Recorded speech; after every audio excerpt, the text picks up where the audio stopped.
Hey, what's up, everybody? Welcome to today's episode 2020 Food Crisis. The time to prep is now. So, I'm your host, the Thrift Store Prepper. This is TSP TV.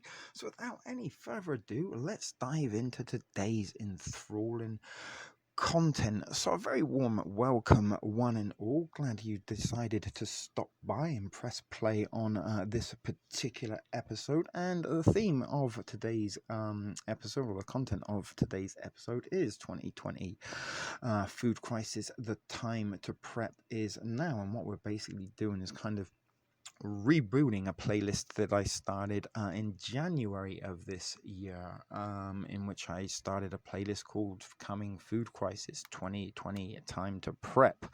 And back in January, had somebody have come back from July of or June. Late June of 2020, and told us in those early days of January what life was going to be like come the summer months. I think we might have all told them to maybe put the crack pipe down and go to rehab, because I don't think any of us, even the most open-minded preppers, could have possibly foresaw this crisis, scam, pandemic unfolding the way as it has. And we're almost 4 months into this lockdown, which seems to be no end in sight. Many people have been put out of work. Many people are dipping into their savings. Many people are living on credit cards to keep themselves fed and watered through this pandemic. But those of you that are a bit more familiar to this channel and more seasoned preppers than myself will have been in a situation where quite possibly this was nothing really to worry too much about in terms of sustaining yourself. And by sustaining yourself, I mean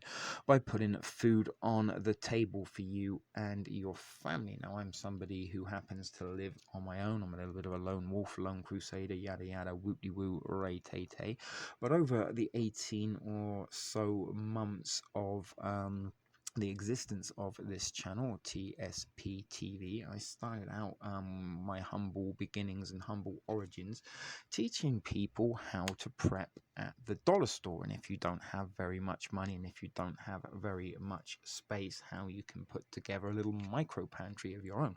So if or not situations arise, such as the one we are facing right now, and everybody is in this one way or another together, if or not you're essential or non-essential, we are feeling the effects of this pandemic, scamdemic lockdown. We're seeing lineups at grocery stores. We're seeing items at the grocery stores being limited in certain instances, like milk, bread, and eggs. You're only allowed to maybe pick up 2 or 3 cases or bags or jugs of whatever.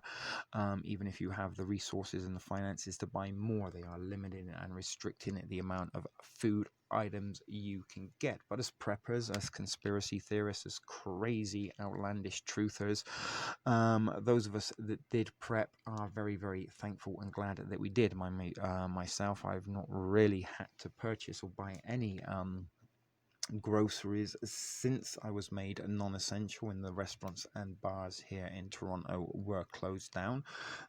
But I have kind of topped up some fresh items, some potatoes, some eggs, sandwich making stuff like this over the weeks, just to kind of top up and sustain myself with some fresh produce. But for the majority of this time, I really haven't had to really go out of my way and line up at the grocery stores like so many people who are not preppers are having to do so.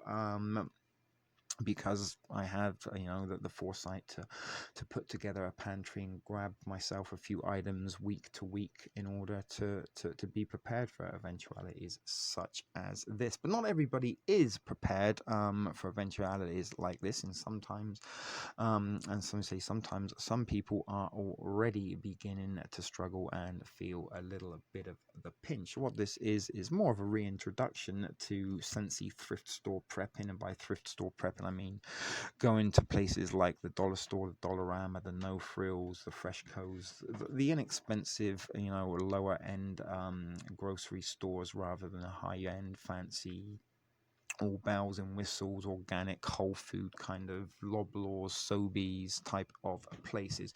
But if you're on a low budget, if you're in a small space, then places like the Dollarama can be your one-stop go-to place if you're not too fussed on the amount of variety of items that you can buy. The dollar store will be able to provide you quite a lot of your prepper needs, not just for food pantry. You'll also be able to get cleaning products, even things like, towels, bed sheets, toilet paper, kitchen items. You pretty much have a whole a wide range of a whole variety of items that you can get at your dollar store, but just in kind of limited amounts of supplies. But they also have a pretty decent stocked food aisle at my local Dollarama, and unlike the grocery stores, there aren't the long lineups to get inside of the Dollarama these days, so you can pretty much still pop in, pop out without too much inconvenience. So what we're going to be doing in a little while is I'm going to be getting a few items out from my pantry and kind of demonstrate and put together a little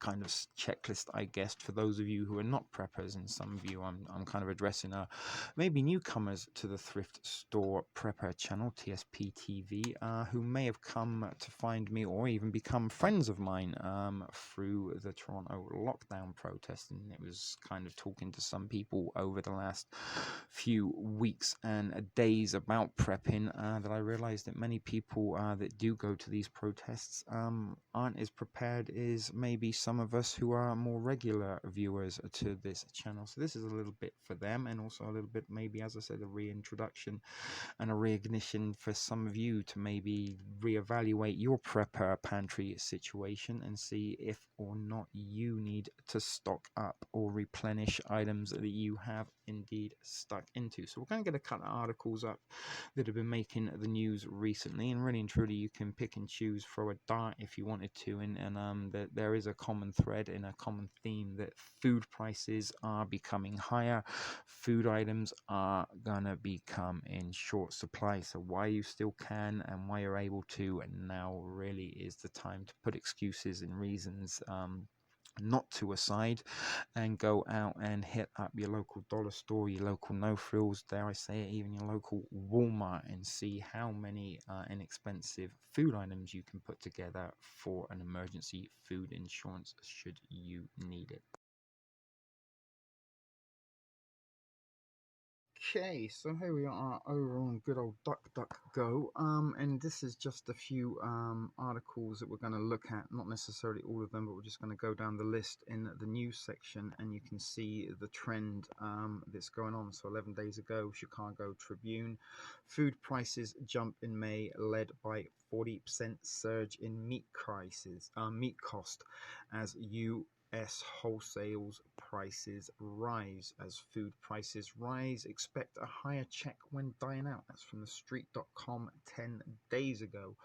US wholesale prices rise 0.4% in May, led by food and energy. Food prices are rising fast. Here are the winners and losers to watch. CNBC 11 days ago. Wall Street's actually, that's nothing to do with food. I've already clicked on that. Wall Street inches higher as virus crisis rise. But here's another one. Food prices are on the rise amid the COVID-19 pandemic. When can we expect them to go back down? We might come back and look at that one in a second. Sonia Gandhi writes to the PM. Modi urges in centre to extend free food grains for 3 months more. That's from India, I'm guessing. People struggling there as well. USDA finds grocery prices rising at the highest rate since 2012. As food prices rise, there's no dancing in the aisles. WPI inflation falls 3.21% in May, but food prices rise. That was a week ago on MSN. Money Week's telling you how to profit from rising food prices. Nothing like profiting from a crisis, right? Never let a crisis go to waste. The Department of Justice and USDA are reportedly looking into rising beef prices. Sharp rise in food prices. Sharp rise in prices of food commodities are witnesses. That's from the Business Recorder. As food prices rise, even couponing experts are finding deals scarce. Inflation in May dips to 2.1 due to cheaper transport, slower food price rise.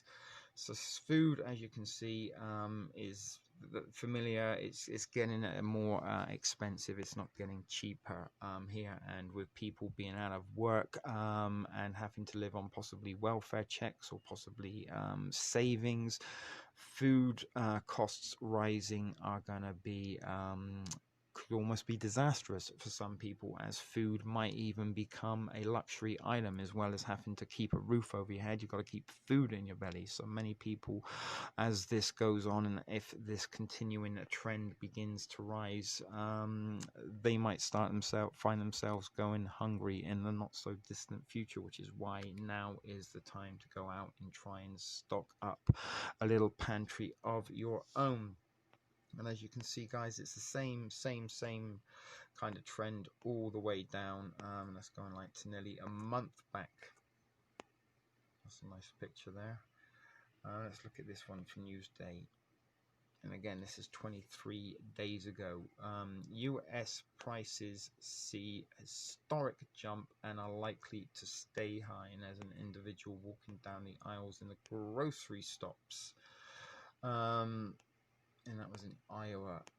As if trips to the grocery store weren't nerve-wracking enough, US shoppers lately have seen the costs of meat, eggs, and even potatoes soar as the coronavirus has disrupted processing plants and distribution networks.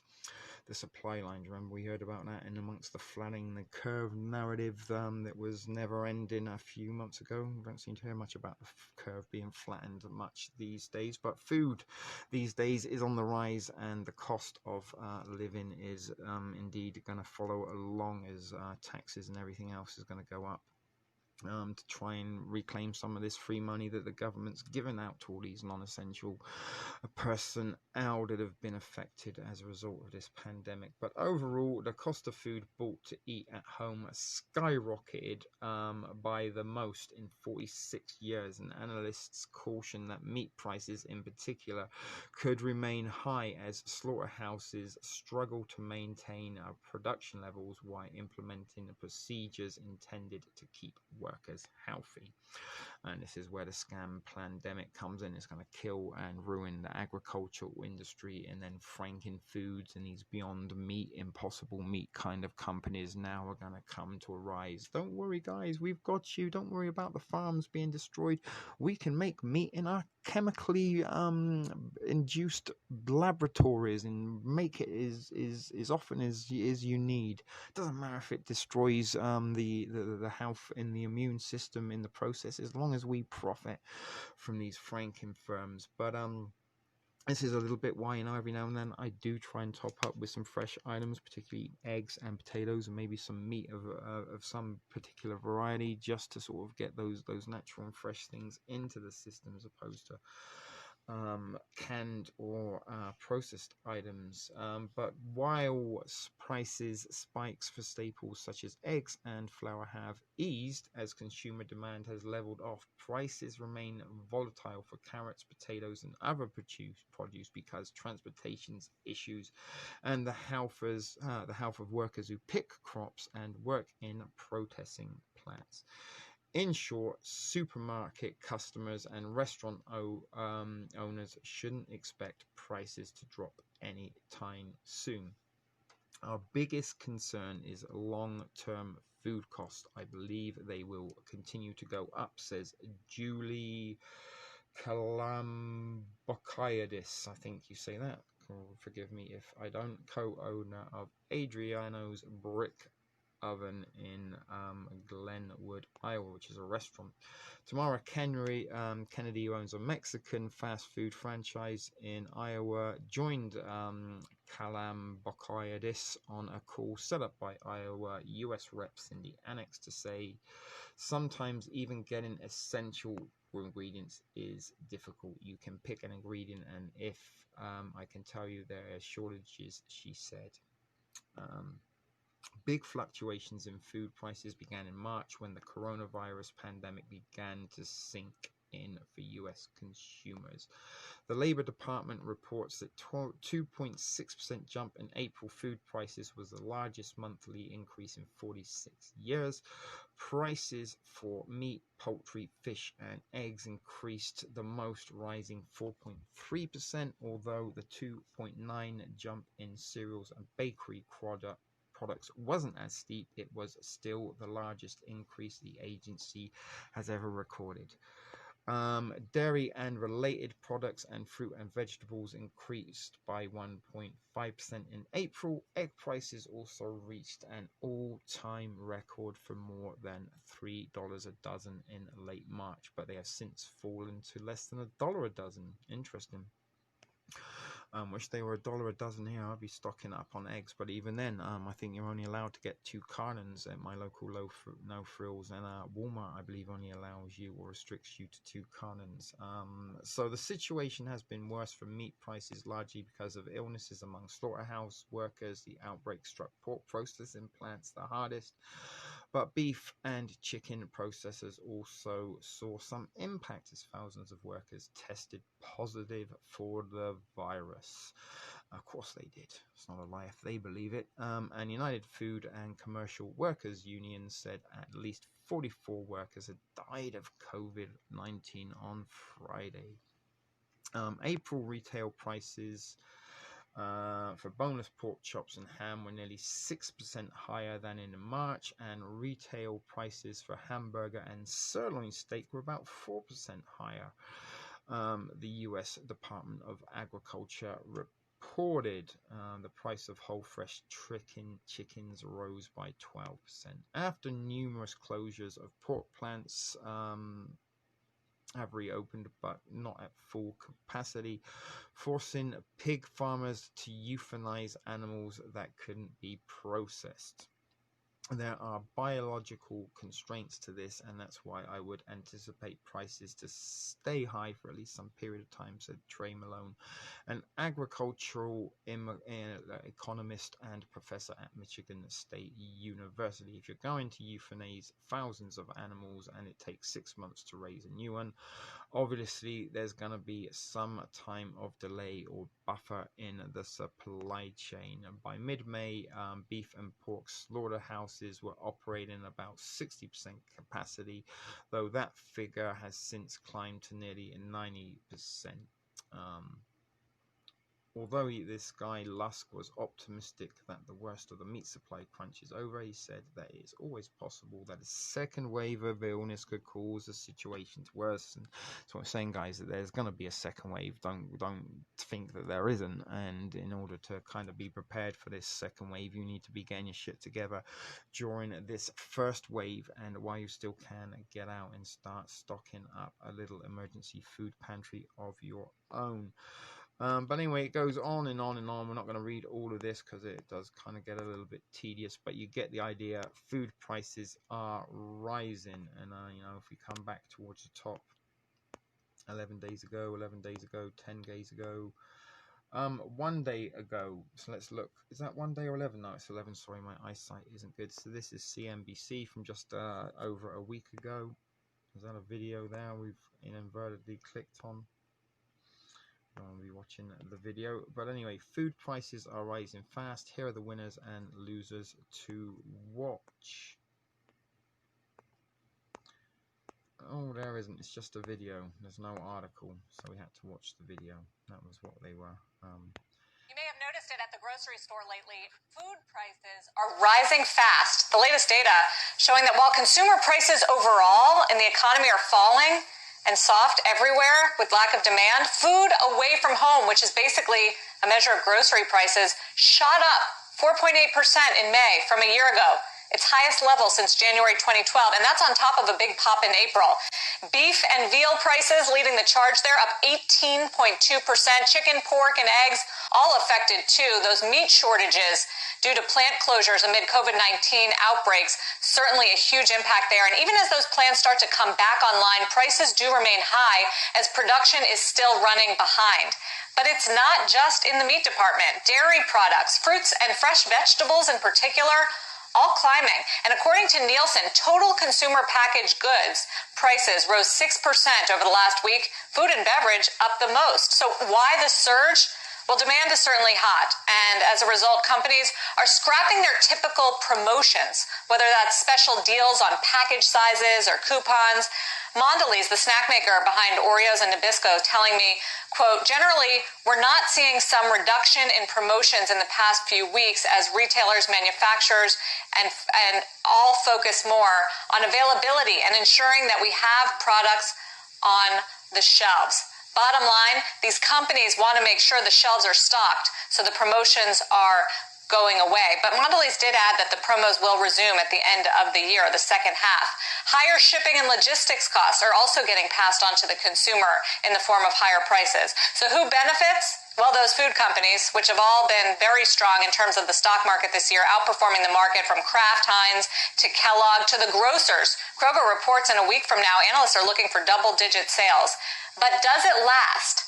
There are signs that these food prices are peaking. As the economy reopens, people have started going out to restaurants. They're not hoarding as much groceries as we saw in the beginning of the crisis, and those deal declines are slowing on the shelves. But like most trends with the market these days, if there's a second wave or a worrisome trend with reopening, which might be playing out in today's market, consumer behavior could shift back to loading up on groceries and drive another price spike. Carl, no coincidence that the Consumer Staples Group is holding up the best in today's market sell-off, potentially on that idea that if there is a shift here in consumer behavior again on this spike in cases, we could see more grocery shopping and more reluctance to go out and eat.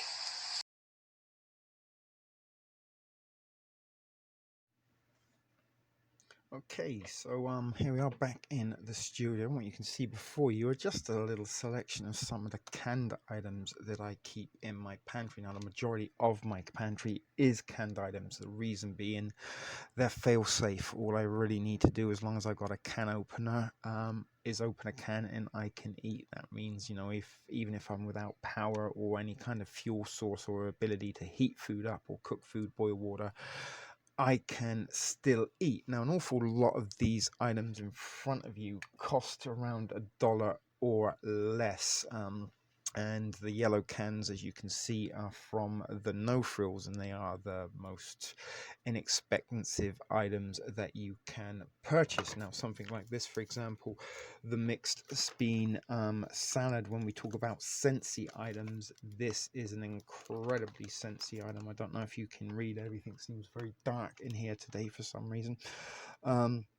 But in terms of nutritional value, this can of beans, it costs, I think, around 85 cents.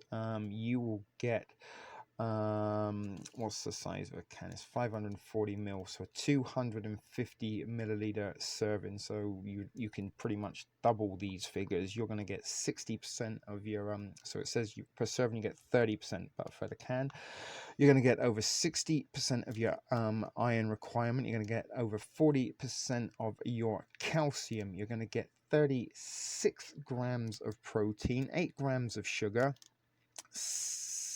34 grams of fiber, which is over 130% of your daily fiber requirements. You're also going to get 40% of your carbs. You're also going to get quite a lot of sodium, and you're also going to get 666 calories. Oh, sorry, 660 calories, not 666. That would be 666. But for less than $1, that's pretty much going to feed you for the day and is almost a balanced meal in itself.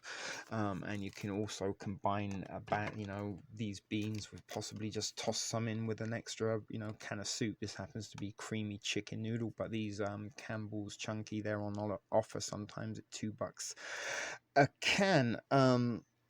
So as I said, sometimes having canned foods, you don't just have to eat what's in the can. You can combine it with other stuff, just like I got over here, some good old Heinz beans, pork and beans. You just throw in some Vienna sausage. You've got wieners and beans, or beans and franks, whichever you like to do it. And again, this is another Scentsy item for around $1. This is actually a brand name from the dollar store. For half a cup, so you're going to get iron, you're going to get calcium, you're going to get some vitamin A, you're going to get protein, you're going to get sugar, you're going to get fiber, you're going to get carbs, you're going to get sodium, you're going to get most importantly calories and fats. Again, all these items here are around about $1 or $2 at the top. This can of chili is from Dollarama. It's $1.50. Not the best of chili at all. It will do a number on your insides, but again, you can toss this in with some potatoes, or you can throw in chop up some luncheon meat and throw in with your chili. Just use it kind of as a base ingredient for something, or if you've got some rice or even some ramen, you can throw your chili on top of that and make a nice meal. But you do get a lot of, again, you get protein, you get iron, you get calcium, you get in vitamin A, you get in fat. It's kind of like a balanced meal, and this is, like I say, $1.50. Another item, the majority of the stuff that I got are canned potatoes and canned beans, and the reason being, you kind of combine a can of potatoes and a can of beans, you pretty much got a complete balanced meal. And potatoes are pretty much superfoods, so for $1 a can, you're going to get iron, calcium, vitamin C, proteins, you're going to get carbs, you're going to get fiber, and you're going to get calories. Not a great deal of calories, but potatoes are one of those foods that you don't need a very large amount to feel very full. Less a small amount goes a very, very long way. And you've got some things here, like Chef Boyardee beefaroni in some of the raviolis, and these have a veggie, these have a meat, and they have a carb, a little bit of a balanced meal again in themselves. And you can, if you have to, chop up one of these cans of ham. It's actually pretty good ham, or maybe even throw in something like this, cans of chicken. You may even get some little cans of tuna, stuff like this. Now it doesn't, it's kind of common sense. It doesn't look like much. Oh my goodness, it just cans. How much thought do you have to put in to get in, a bunch of canned items? Well, you don't really have to put in thought under any normal circumstances. These are possibly things you may even take for granted and pass by your grocery store. Many people these days don't kind of keep, enough groceries for the week. They kind of eat out more than they prepare food at home. So what we've got there, 20 or something cans, you could pick up nearly all of this in front of you for around 25 to $30, give or take a buck or two, and there's kind of enough food there to feed a person for a week. Now, other items that I do have in abundance are ramen noodles. This is just an example of some of the ramen I've got in my pantry. Different varieties. Essentially, ramen is all the same on the inside. It's just the packaging that looks different. But I picked these up when they're on offer. There's like, I think, $1.25 or $1.50 for 5 packs there. And ramen, unlike rice or pasta, you can eat directly from the package, and doesn't really need that much water in order to rehydrate it. You can just pour a little bit of water on there to soak the noodles, and that they will soften. Another thing that I do have quite a lot of, I've got a few bags of these, are the 1 minute oats, and you get a lot of goodness in your oats. So per serving, which is half a cup, 40 grams. How many is in here? There's 900 grams in here, so you get a lot of servings in this one bag of oatmeal.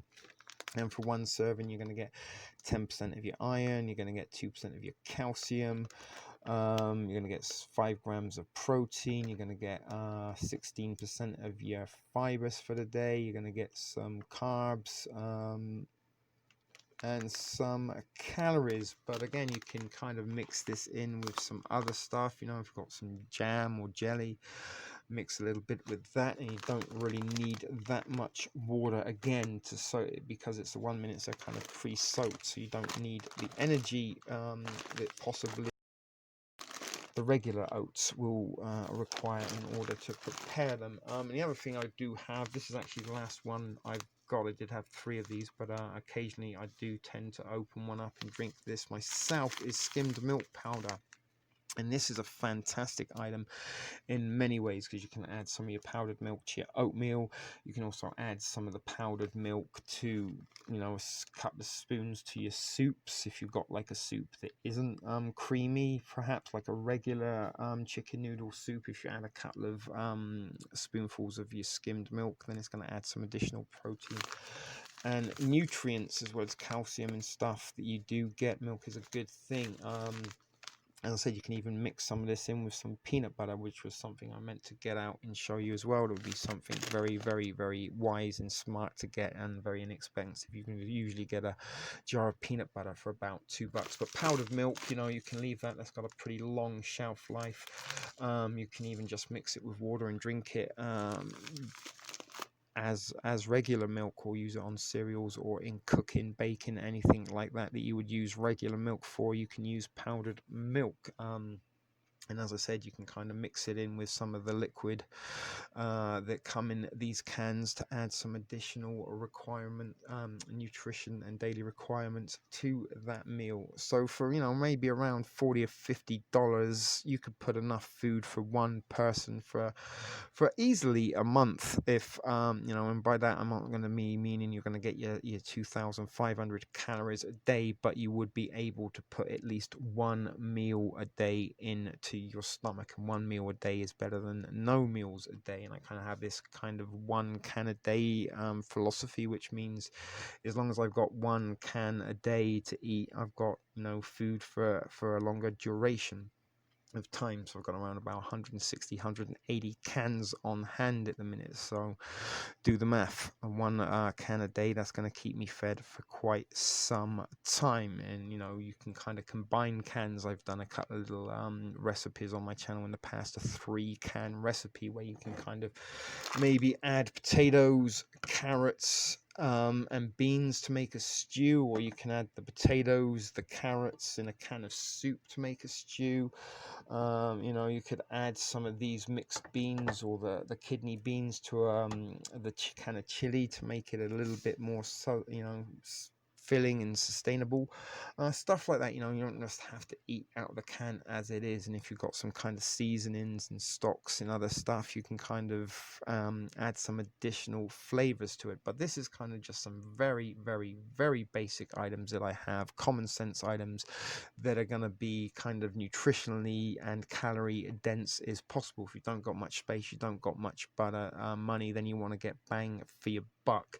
You know, it's great to have let me just give you an example here. These little baby corn, you can pick up 2 cans of these for 25 cents, but there's an awful lot of zeros on the back of here. So although, you know, you would have something to eat, the body isn't going to gain an awful lot in we can't actually digest corn. If you ever had corn on the cob, the human body doesn't digest it, but it's something you can add again, you know, to the other items, just to make it a little bit more filling. And again, you know, all you need to do with a can is open the can and you can eat. You don't need any sort of skills or knowledge of how to cook. You know, many people who don't have to cook rice on a daily or regular basis, or have never even cooked it at all, you might find that a little bit of a struggle for the first time, especially in an emergency situation when you don't got any power. But these are all items you can pretty much get at the No Frills or the Dollarama store relatively inexpensively. And for $100, $50 even, you could go and put yourself together a very kind of substantial amount of food that would last an individual person for quite some time. So that's about it, guys. Not much more that I'm gonna drag you out or bore you with in this particular episode. But if or not you haven't started to prep and you're finding it a little bit of a struggle already in this pandemic, then maybe the time to sort of try and find some necessary items for emergency food insurance would be now. If you maybe have to make a couple of sacrifices in the immediate future, so you don't have to make larger sacrifices in the longer term future, because who knows what this pandemic is gonna throw at us next, and who knows how much more the cost of food is gonna rise, or how much food is gonna be available. As we heard, like, processing plants are not operating on full capacity. Farmers have had to euthanize livestock, as well as dump dairy and other such forth. We've seen all sorts of reports about this. So guys, 2020 is turning into be a shit hit in the fan type year, although it isn't a large gigantic bear turd hitting the fan. It's more like a slow drip, Greta Thunberg diarrhea, spray mister type of spraying the mist into the fan, rather than, it's a slow shit hitting the fan that is showing no end in sight of slowing down, and they continue to spray that shit mist into the fan week by week. But as I said, guys, the shit has hit the fan in 2020. I did put out a series of videos at the beginning of the year in January telling you that 2020 was the time to prep. There is a coming food crisis, and we are already in the midst of that food crisis unfolding and possibly worsening as we are going. So this was a little reason for rebooting the 2020 Time to Prep coming food crisis playlist, and maybe introduce some of my new viewers and new friends from the lockdown protests into prepping practices, and give them a little bit of an idea of some of the things that they can pick up for a little amount of money that will possibly be worth their weight in gold in the not so distant future, if we do see a continued trend in the rising food prices and the rising limited availability of food trends that we are seeing at the grocery store. So anyway, guys, I'm going to wrap it up there. Thanks very much for your time and viewership this afternoon, evening, morning, whenever time of day you watch this video. But it is a video brought to you courtesy of Ship Video Productions for the Thrift Store Prepper. That's me. TSP TV is the channel you're watching. So until the next one, take care of one another, be excellent to each other, and remember, keep it thrifty, guys. Take care. See you soon.